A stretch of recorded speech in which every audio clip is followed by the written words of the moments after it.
అప్పుల బాధలు వెంటాడుతున్నాయా? అయితే 6 JVR వారి జాతిరత్నాలు ధరించండి. దేశవ్యాప్తంగా కూడా కరోనా కేసులు నమోదవుతున్నాయి. మళ్ళీ కరోనా కలకలం సృష్టిస్తోంది. సో జూలై 1 నుంచి చూసుకుంటే గనక దేశవ్యాప్తంగా కూడా 340కి పైగా కరోనా కేసులు నమోదైనట్లుగా తెలుస్తోంది.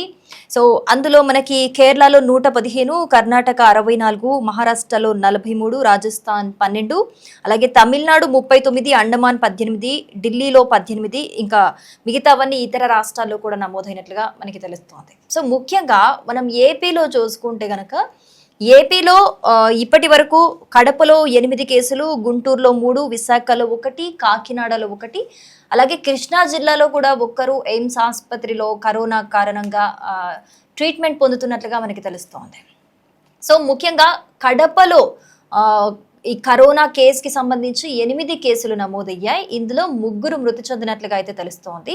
సో 3 మృతి చెందిన వాళ్ళలో కూడా వాళ్ళు పర్టికులర్లీ కరోనాకి సంబంధించే కాకుండా వాళ్ళకి ఇతరత్ర అనారోగ్య సమస్యలు కూడా ఉన్నాయని చెప్పేసి వైద్యులు చెబుతున్న పరిస్థితి అయితే మనకు కనిపిస్తోంది. అయితే మిగతా 5 లక్షణాలు కరోనా ఉండటంతో వాళ్ళ శాంపిల్స్ అన్ని కూడా పూణేకి పంపించడం జరిగింది. సో వాళ్ళనైతే హోమ్ ఐసోలేషన్లో ఉండవలసిందిగా వైద్యులు చెప్పినట్లుగా అయితే మనకి సమాచారం అయితే అందుతోంది.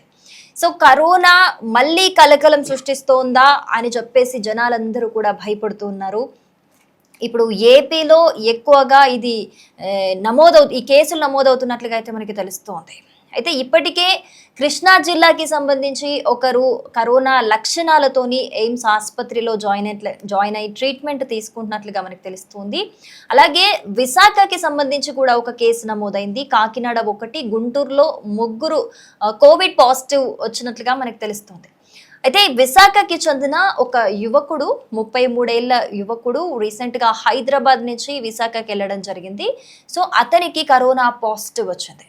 సో వీళ్ళందరికీ కూడా పెద్దగా లక్షణాలు లేవు, మైల్డ్గానే లక్షణాలు కనిపిస్తున్నట్లుగా అయితే తెలుస్తోంది.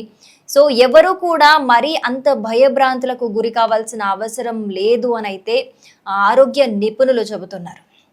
ఎందుకు అనంటే మరి ఇది ఈసారి వ్యాపించే వైరస్ అనేది ఏ మాత్రం తీవ్రత కలిగింది, ఇది ఎంత మాత్రం వ్యాప్తి చెందుతుంది అనేది అయితే ఇంకా నిర్ధారణ అవ్వలేదు. ఎందుకంటే శాంపిల్స్ ఇప్పటికే వీళ్ళ లక్షణాలకి సంబంధించిన శాంపిల్స్ ఇప్పటికే పూణేకి పంపించడం జరిగింది. పూణే ల్యాబ్ నుంచి ఎప్పుడైతే వీళ్ళకి రిజల్ట్స్ ఏవైతే వస్తాయో దాన్ని బట్టి అసలు ఇది ఏ వేరియంట్, ఏ లక్షణాలు ఉన్నాయి, దీని సివియారిటీ ఎంత ఉంటుంది అని అయితే నిర్ధారణ అయ్యే అవకాశం అయితే మనకు కనిపిస్తోంది. సో ఇప్పుడు కనుక అంటే ఏదైతే మనము 2019లో చూసామో కోవిడ్ పాండమిక్ అనేది అప్పటి తీవ్రత ఉండకపోవచ్చు అని కూడా నిపుణులు చెబుతున్న పరిస్థితి అయితే కనిపిస్తోంది. ఎందుకంటే ఇప్పటి వరకు మనకి ఏపీలో మొత్తంగా 4 మృతి చెందినట్లుగా తెలుస్తోంది కరోనాకి పాజిటివ్కి సంబంధించి కరోనా కేసుల రీత్యా. సో అందులో కడప జిల్లాలోనే 3 మృతి చెందినట్లుగా అయితే తెలుస్తోంది. కానీ ఆ 3లో కూడా కేవలం కోవిడ్ మాత్రమే కాదు, వాళ్ళకి లంగ్స్కి సంబంధించిన ఇతరత్ర అనారోగ్య సమస్యలు ఉన్నాయి. కాబట్టి ఈ కోవిడ్ అటాక్ వల్ల మనకి వాళ్ళు మృత్యువాత పడ్డట్టుగా తెలుస్తుంది. అంటే మనము 2019 కోవిడ్ టైంలో కూడా చూసాము, ఈ కోవిడ్ కేసులు చాలా మట్టుకు వ్యాప్తి చెందాయి, చాలా మట్టుకు ఆల్మోస్ట్ అందరిలో కూడా వచ్చాయనే చెప్పుకోవాలి. ఇప్పుడు కూడా మనకి టెస్ట్ చేసిన అంటే 67 మందికి కంప్లీట్గా ఇప్పటివరకు అయితే పరీక్షలు నిర్వహించారు. ఇందులో కంప్లీట్గా 13 మందికి పాజిటివ్ వచ్చినట్లుగా తెలిసింది. అంటే 6లో ఒక్కరికి కరోనా పాజిటివ్ తేలినట్లుగా అయితే మనకి దీన్ని బట్టి అర్థమవుతుంది. సో అప్పుడు ఒక 10 మందిని టెస్ట్ చేస్తే 9 మందికి కూడా పాజిటివ్ వచ్చిన సిచ్యువేషన్ మనం చూసాం. కానీ అందులో ఎక్కువగా మృత్యువాత పడ్డ కేసులు కనుక చూసుకుంటే లంగ్స్ ఎవరికైతే వీక్గా ఉన్నాయో, ఇమ్యూన్ సిస్టమ్ ఎవరికి వీక్గా ఉందో ఇలాంటి వాళ్ళు ఎక్కువగా మృత్యువాత పడ్డట్టు మనకి అప్పటి లెక్కల్లో తేలింది. ఆరోగ్య వైద్య శాఖ కూడా అదే నిర్ధారణ చేస్తుంది. సో ఇప్పుడు కూడా మరి అందరూ ప్రజలు కూడా భయభ్రాంతులకు గురి కావాల్సిన అవసరం లేదు. ఏదైతే మనము కోవిడ్ అప్పుడు జాగ్రత్తలు తీసుకున్నామో, ఎప్పుడైనా బయటికి వెళ్ళి వచ్చినప్పుడు కాళ్ళు చేతులు కడుక్కోవడం కావచ్చు, బయటికి వెళ్ళినప్పుడు మాస్క్ ధరించడం కావచ్చు, కొంచెం సోషల్ డిస్టెన్స్ మెయింటైన్ చేయడం కావచ్చు, లేకపోతే శానిటైజర్ మెయింటైన్ చేస్తూ ఎప్పటికప్పుడు చేతుల్ని శుభ్రంగా ఉంచుకోవడం కావచ్చు, చేతుల్ని ముఖం మీదకి తీసుకెళ్లకుండా జాగ్రత్తలు తీసుకోవడం కావచ్చు. ఇలాంటి జాగ్రత్తలు తీసుకుంటే ఎక్కువగా గ్యాదరింగ్స్ పెట్టుకోకుండా, ఇప్పుడు మరి మళ్ళీ కోవిడ్ వ్యాప్తి చెందుతోందా అన్న అనుమానాల రీత్యా ఎక్కువగా మనము వీలైతే గనక ఎక్కువ గ్యాదరింగ్స్కి వెళ్ళకుండా కొంచెం సోషల్ డిస్టెన్స్ పాటిస్తూ మనం ఏదైతే కోవిడ్లో జాగ్రత్తలు తీసుకున్నామో అలాంటి జాగ్రత్తలు తీసుకుంటే సరిపోతుంది. మరీ భయభ్రాంతులకు గురి కావాల్సిన అవసరం లేదు అని చెబుతున్నారు. ఎందుకంటే ఇప్పటికే నమోదైన కేసుల వారికి కూడా చాలా మైల్డ్ సిమ్టమ్స్ కనిపిస్తున్నాయని అయితే వాళ్ళు వైద్యులు నిర్ధారిస్తున్న పరిస్థితి అయితే మనకు కనిపిస్తోంది. ఇప్పటికే కోవిడ్ టెస్ట్ కిట్లకి సంబంధించి ఆర్టీపీసీఆర్ టెస్ట్ కిట్స్ అయితే చాలా మట్టుకు అన్ని హాస్పిటల్స్లో ఏపీ ప్రభుత్వం అవైలబుల్గా ఉంచుతున్నట్లుగా మనకు తెలుస్తోంది. అంటే ఏ జిల్లాలో కూడా కోవిడ్ కేసులు నమోదైనా కూడా ఒక మినిమం ప్రతి హాస్పిటల్లో కూడా 10 బెడ్లు అవైలబుల్గా ఉండేలాగా, అలాగే ఆక్సిజన్ కావచ్చు, ఇతరత్ర ట్రీట్మెంట్కి అవసరమైన అన్ని సదుపాయాలు కూడా అందుబాటులో ఉండే విధంగా అయితే గవర్నమెంట్ అక్కడ డిఎంహెచ్ఓ జాగ్రత్తలు తీసుకుంటున్నట్లుగా మనకి తెలుస్తోంది.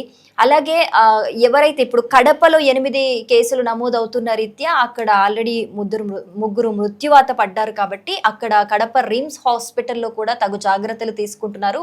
అక్కడ 24/7 కూడా వైద్యులు అందుబాటులో ఉండి అందరూ హాస్పిటల్ టీం అంతా కూడా అందుబాటులో ఉండి ఏ అవసరం ఉన్నా కూడా ఏ టైంలో కూడా మాకు జ్వరం వచ్చింది అని లక్షణాలు వస్తే గనక ఏ టైంలో అయినా సరే అందరూ అందుబాటులో ఉండేలా కూడా అక్కడ ప్రభుత్వం కూడా చర్యలు తీసుకున్నట్లుగా మనకి తెలుస్తోంది. అయితే ఇప్పుడు వైద్య ఆరోగ్య శాఖ చెబుతుంది ఏంటి అని అంటే ఎవరికైనా సరే కొంచెం జ్వరం అనిపించినా, జలుబు, తలనొప్పి, ఇలా తల తిప్పడం లాంటివి అనిపించినా కూడా వెంటనే మీకు దగ్గరలో ఉన్న హాస్పిటల్కి వెళ్ళి ఒక్కసారి కోవిడ్ టెస్ట్ చేయించుకోవాల్సిందిగా వాళ్ళు విజ్ఞప్తి చేస్తూ ఉన్నారు. ఎందుకు అనంటే స్టార్టింగ్లోనే మైల్డ్ సిమ్టమ్స్ ఉన్నప్పుడే గనక హాస్పిటల్కి వెళ్ళి మనం నెగ్లెక్ట్ చేయకుండా టెస్ట్ చేయించుకుంటే ఒకవేళ పాజిటివ్ వచ్చినా కూడా అది తొందరగా అంటే ఒక 1 వీక్ లోపే ట్రీట్మెంట్తో క్యూర్ అయ్యే అవకాశాలు మనం ప్రీవియస్గా కూడా కరోనా కేసెస్ నమోదైనప్పుడు ఎక్కువగా చూసాము. సో ఇప్పుడు కూడా ఎవ్వరూ భయపడకుండా మైల్డ్ సిమ్టమ్స్ ఉన్నప్పుడే దగ్గరలోని హాస్పిటల్కి వెళ్ళి టెస్ట్ చేయించుకుంటే మంచిది అని అయితే వైద్య ఆరోగ్య శాఖ అయితే సూచిస్తోంది.